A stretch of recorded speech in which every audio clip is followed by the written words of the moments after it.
બનાસકાંઠા જિલ્લાના સુઈગામ તાલુકાના અને થરાદ વિસ્તારમાં તાજેતરના ભારે વરસાદ અને પૂર જેવી પરિસ્થિતિને કારણે મોટા પ્રમાણમાં નુકસાન થયું છે। પરિસ્થિતિનો જાતે જ અભ્યાસ કરવા ગુજરાતના મુખ્યમંત્રી ભૂપેન્દ્ર પટેલ આજે સુઈગામ બાદ થરાદના નાગલા અને ખાનપુર ગામે પહોંચ્યા હતા। મુખ્યમંત્રીએ નાગલા ગામે સ્થાનિક લોકો સાથે મળ્યા અને દર વર્ષે પડતા વરસાદના કારણે સર્જાતી પાણી ભરાવાની સમસ્યા અંગે ચર્ચા કરી હતી। પાણી ભરાવાની કાયમી સમસ્યાનો નિકાલ કેવી રીતે કરી શકાય તે અંગે લોકોએ પોતાના સૂચનો રજૂ કર્યા હતા અને ત્યારબાદ મુખ્યમંત્રીએ ખાનપુર ગામે પૂર અસરગ્રસ્ત વિસ્તારોની મુલાકાતે પહોંચ્યા હતા, જ્યાં તેમણે વરસાદી પાણીની સ્થિતિનું નિરીક્ષણ કર્યું હતું અને તેના નિકાલ અંગે તંત્ર તેમજ નાગરિકો સાથે ચર્ચા કરી હતી। આજે માન્ય મુખ્યમંત્રી શ્રી પોતે સુઈગામ આવ્યા અને ત્યાંથી જલોયા પણ ગયા। અસરગ્રસ્તોને વ્યક્તિગત રીતે પણ ત્યાં મુલાકાત લીધી, કેમ્પમાં પણ મુલાકાત લીધી। હજુ અહીંથી થરાદ જશે, થરાદ ગામોની મુલાકાત લીધા પછી વાવની એક મિટિંગ થશે અને વાવની અંદર એમણે આજે અસરગ્રસ્ત વિસ્તારમાં જ રાત્રિ રોકાણ કરવાનો પણ નિર્ણય કર્યો છે। એટલે માન્ય મુખ્યમંત્રી શ્રી પોતે આજે અસરગ્રસ્ત વિસ્તારની અંદર જ રોકાવાનો નિર્ણય કર્યો છે। આજે માન્ય પ્રભારી મંત્રીશ્રી પણ સતત માન્ય મુખ્યમંત્રીશ્રીની સાથે રહીને અહીંની ઘણી બધી સ્થિતિની એમને જાણકારી પણ છે। કેટલાક નિર્ણયો તાત્કાલિક કર્યા છે। એમાંનો એક નિર્ણય એ કર્યો છે કે પશુ માટે તાત્કાલિક ઘાસ લાવીને સૂકું ઘાસ ગવર્મેન્ટનું એ અસરગ્રસ્ત વિસ્તારના પશુઓ સુધી પહોંચે એના માટેની તાત્કાલિક સૂચનાઓ માન્ય મુખ્યમંત્રીશ્રીએ આપી છે।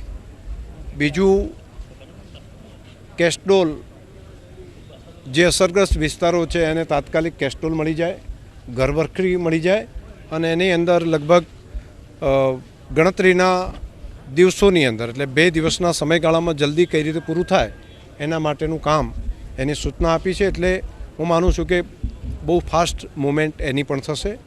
ખેડૂતોને ખેતીના પાકમાં જે નુકસાન થયું છે તેનું પણ તાત્કાલિક સર્વે કરવું અને બાયસેગના રિપોર્ટ છે એના આધાર ઉપર પણ એનો ઉપયોગ લઈને પણ તાત્કાલિક જેને નુકસાન થયું છે ખેડૂતોને એના માટે પણ સર્વેની વ્યવસ્થા માટેનો નિર્ણય કર્યો છે।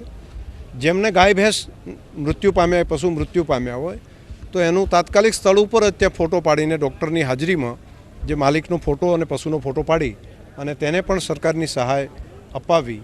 તે સિવાય ઘર વખરીમાં જેને નુકસાન થયું હોય, મકાનનું નુકસાન થયું હોય એના માટે પણ અત્યારે ચર્ચા કરી છે। હજુ પણ આજે રોકાશે, આવતીકાલે પણ બાકીની જે વાત હશે એ માન્ય મુખ્યમંત્રીશ્રી કે માન્ય પ્રભારી મંત્રીશ્રી કક્ષાએથી તમને જાણકારી મળશે।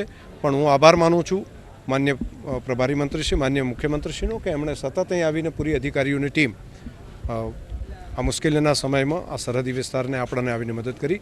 મને ભરોસો છે કે પ્રજાજનોને પણ આના કારણે ફાયદો થશે। અધ્યક્ષશ્રી, અમારા અહીંના તમામ ધારાસભ્યશ્રીઓએ જે રજૂઆત કરી કે સાહેબ 12માં થયું, 15માં થયું, 17માં થયું અને અત્યારે 25માં થયું, આ પ્રકારના અવારનવાર આ વિસ્તારમાં પહેલાં વરસાદ નહોતો આવતો પણ અત્યારે અતિશય વરસાદ આવે છે। તો આદરણીય મુખ્યમંત્રીશ્રીએ માન્ય અધ્યક્ષશ્રીના કહેવાથી આજે એવું નક્કી કર્યું છે કે જલ્દીમાં જલ્દી આ વિસ્તારનો એક રિપોર્ટ બને અને આમાં જે કોઈ સરકારે ખર્ચો કરવો પડતો હોય, મોટું પેકેજ આપવું પડતું હોય પણ આ વિસ્તારની અંદર કાયમી વરસાદનું પાણીનો નિકાલ થાય એ પ્રકારનું સરકારે મોટું ખરેખર એક નિર્ણય કર્યો છે। અમે બધા ગુજરાતના મુખ્યમંત્રીશ્રીનો ખૂબ આભાર માનીએ છીએ।